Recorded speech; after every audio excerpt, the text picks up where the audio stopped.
acte contre nature dafa laaxaale lépp. day jël en charge lépp. maintenant soo ko spécifié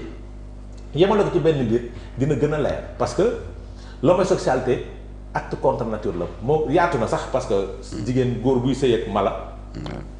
homosexualité la ci homosexualité la bokk soo ko édifié ba mu leer.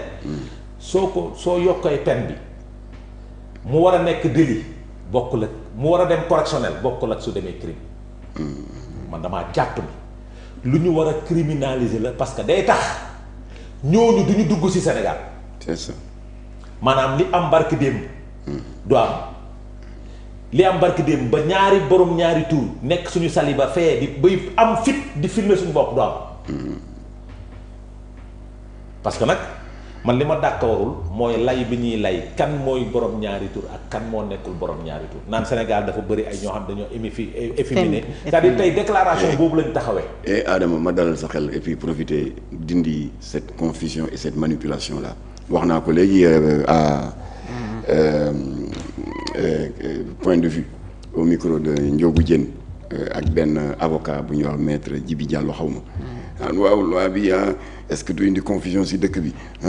gis koo xam ne dafay efféminé am ay gestes yu kii ma jël kàddu et je me suis immédiatement inscrit en faux te maa ngi koy répété fii nguunu ngaana bokkul ci criminalisation bi nguunu ngaana mooy li wolof li tubaab di tuddee bisexué wala bokk hermaphrodite mooy ñi juddoo ñaari cër bokkuñu ci ñi amee déséquilibre hormonal ba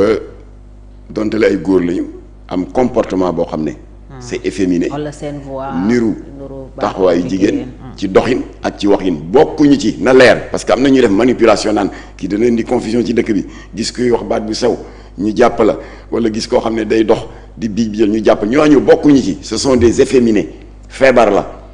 parce que doomu aadama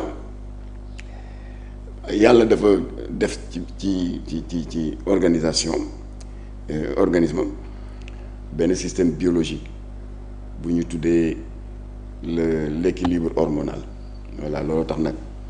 selon la domination des hormones X. nga góore wala nga jigéene. alors léegi booy màgg te fekk suñu borom ci sa alloué dafa bind ne da nga nekk góor alors day commencer di feeñ. au fur et à mesure ngay màgg baat bi di dijj ngay sax moustache di sax sikkim la voix devient rauque et cetera boo dee jigéen c'est l'inverse la voix devient fine les gestes sont féminins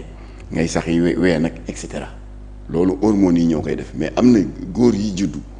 nekk victime te du seen sago de déséquilibre hormonal dem ba nekk muskàllaf seen baat sew ruuj ñuy wax sax léeg-léeg di dammi loxo te duñ ko tey ñooñu c'est des malades ku leen bëgg a dugal ci loi criminalisation di nga leen tooñ kon ñooñu na ngeen leen tegee ne le la loi s'adresse aux actes contre nature commis en public par exemple ñi doon sëy ci jumaa ji le 20 dans la nuit du 22 au 23 novembre 2020 acte contre nature commis dans un lieu public fukki homosexuel ak benn yi commissaire Bokar li jàpp fële ci école Ibrahima Diouf ñu takk fukki sëy ay benn acte contre nature commis en public Biennale des Arts bu 2014 des lobbies LGBT daal di détourner 2 sites d'exposition il y avait une vingtaine de sites waaye on nous a signalé 2 sites benn bi sa confrère di le reporter photographe de Walfadjri Mohamedou Ndiaye keneen ki di Adama Mbuub bu ànd sama jikko yi keneen ka tamit di Mouhamadou Bamba Ndiaye yàlla na ko yàlla yërëm ancien ministre des affaires religieuses ñu ànd dafa dem pour constater de visu ce qu'on nous a déclaré et effectivement dañu fekk benn ngandi pancarte avec benn slogan ma première expérience en tant que lesbienne boo duggee ci biir des pancartes et des posters grandeur nature ay jigéen ak jigéen ñuy def na ko si dul noonu et ce qui est choquant l'entrée était gratuite moo tax da ngay ay xale wàcce école ñu nga lonk seen sac à dos nag ay xale yu tuuti 10 ans 12 ans mu ngi naan morom xool ñaari jigéen yi la ñuy def am na fi deuxième site d'exposition bi nekk fii ci Sicap Rue 10 ci ginnaaw poste de santé Gaspard Camara foofu c'est l'inverse dañu def benn banderole ci mbedd mi daal di ci bind ma première expérience non pour une meilleure visibilité gay au Sénégal loolu tooñ la. alors kon tooñ yooyu waaw la ñu wax ni moom la ñuy criminaliser. yooyu ngeen visé mais pas alors ceux qui sont. ba lesbienne bi demoon ba yàgg xelam yàdd ko mu xam ne lii mu nekkee nii ngor bugg ko diine bugg ko mu dem uti ilimaan bu ko jubóolee ancien jëkkër bu góor mu nekk ci sëyam waaye naka la ko communauté lesbienne bi yëg rek déclencher une expédition punitive waa Thiaroye Léona nag may dégg ñëw këram song kër gi ak ay xeer dajji fenêtre yi toj ardoise yi waaye gàcce ngaalaama délégué de quartier bi moo amoté tous les jeunes yi ñëw xeex ak lesbiennes yi ñu ci bari daw nañ mais jàpp nañ ci une bonne dizaine léegi ba ñu leen yóbbu tribunal keroog le tribunal de Pikine était rempli de monde surtout sa naataango yi qui était curieux de savoir kii lan moo waral ñuy attaquer cette lesbienne là qui a décidé de le tourner le dos loolu day on est curieux de savoir effectivement ba président tribunal bi woowee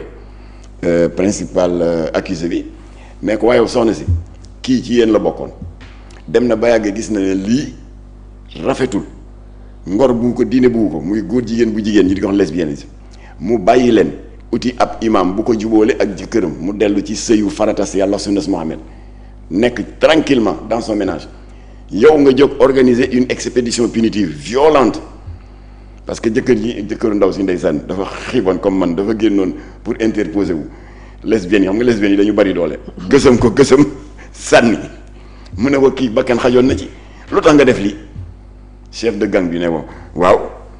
daal di xool président tribunal bi ak bët yow koŋ waaw sama far la woon alors bu ma bàyyee dem ànd ak jëkkëram je considère qu'elle m'a trahi foofu la Sénégal toll alors yooyu nag la ñu criminaliser les actes posés allant dans le sens de faire de l'apologie des actes LGBT wala des actes de provocation LGBT commis sur des lieux publics loolu la ñu wax waaye nguunu ngaana bi nga xam ne dafa juddoo noonu bokk ci ñi nga xam ne par définition dañu am déséquilibre hormonal baat bi sew efféminé bokkuñu ci kooku na leer parce que gis naa des ay jaxasekat yu nekk daal di diaboliser proposition de loi bi et cetera te ñun liñ ci bëgg mooy société bu am dal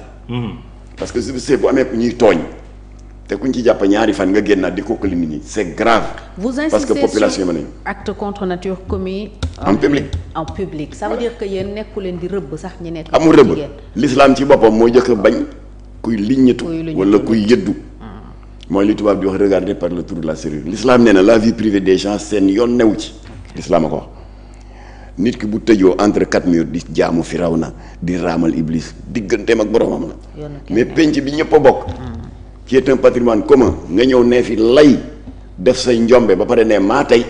su boobaa loi bi dal sa kaw loolu rek la. très bien Adama. lu am solo la parce que la précision elle est importante. Elle est importante, oui. mais gis nga un pouvoir.